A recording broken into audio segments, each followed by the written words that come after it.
Welcome back. We turn now to Nathan Evershed. He's challenging Sim Gill for Salt Lake County District Attorney. Nathan, great to have you with us. Welcome to Inside Utah Politics. Thank you. Let's get right to it.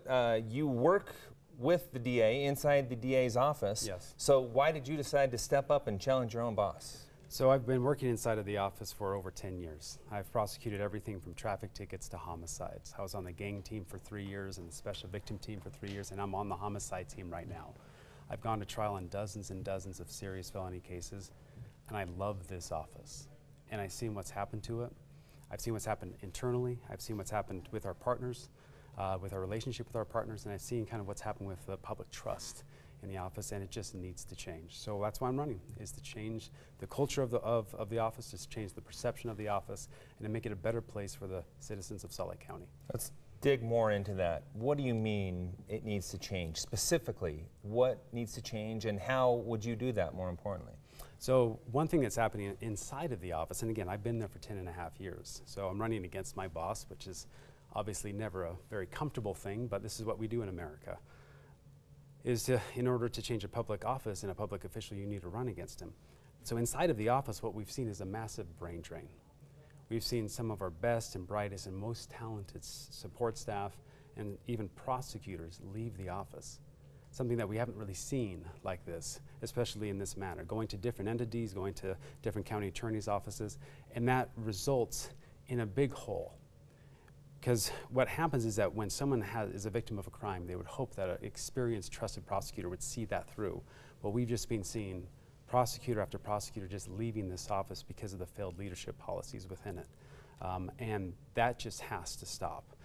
Let's dig more into that, though. What do you see as a failed policy? What is your boss doing that you think is leading to this exodus? I think what's been happening, at least in talking with my friends that have left, is that their experience in this office is something where the leadership style is very micromanaged.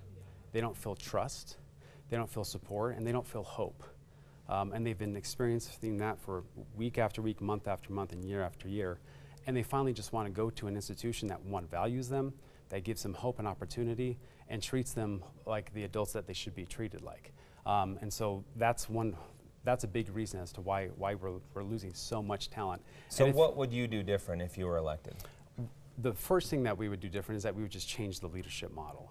Rather than trying to control people or demand people to do certain things, what we would do is that we would actually believe in them and believe that they have the qualities and the abilities to make the right decisions at the right times in the right cases with the right defendants. And when you do that and you give them hope and opportunity and you change this model, then people, one, want to stay. They feel like it's a family. And then two, you attract the talent from around and they want to come as well. And you make it a better institution with better talent. The strength of this office is not buildings, it's not expansion, it's people.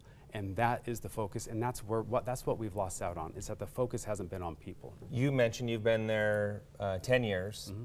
Sim has been the DA for 8 years. You were still there. Do you feel some of those things yourself? Oh, absolutely. I mean, and it's a constant worry right now. It's just you see what's happening, and you hear the conversations, and you just you talk with your friends as to what's going on. And again, don't take my word for it. If you have a friend inside the district attorney's office, inside the criminal justice system of Salt Lake County, that's a defense attorney that works in the courts, that works in law enforcement, just ask them. They will tell you what's going on inside the DA's office, and that there needs to be a change, which is why we have a lot of, all of the law enforcement associations of Salt Lake County are endorsing me, every single one.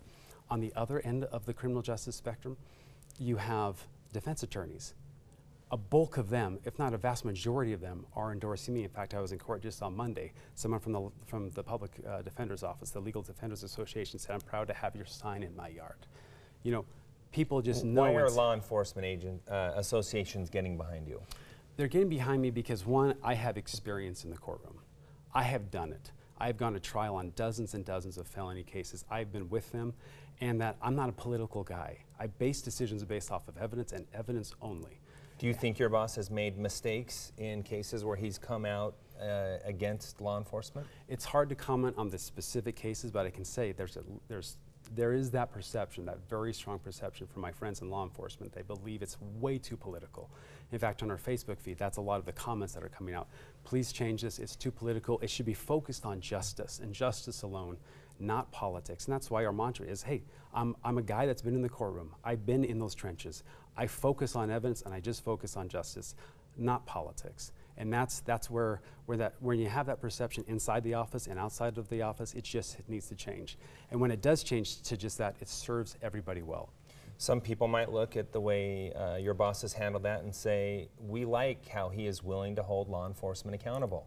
Would you be willing to hold law enforcement accountable? Absolutely. And I have a track record of holding people accountable based on the evidence. When you go to trial and you've gone against hardcore gang members, or you've gone against rapists or murderers or anybody else, you make a decision based off of the evidence, and if the evidence is there, you stand by it, and everyone believes in that. If the evidence is not there, then you say, we don't have the evidence, we can't go forward, and everyone believes in that.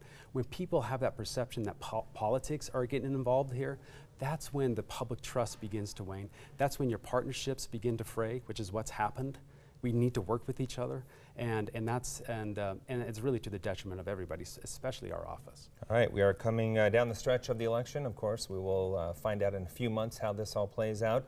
In the meantime, where can viewers learn more about you and your campaign? So our website is electevershed.com. We're also on Facebook, we're on Instagram, we're on Twitter as well. Our mantra is justice, not politics.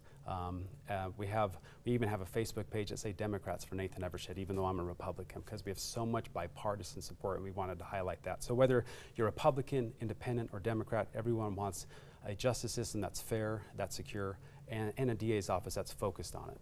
All right, we will keep an eye on this race. Appreciate your time, and thanks for being here. Thank you, Glenn. Stay with us. We'll be right back with the Inside Utah Politics panel right after the break.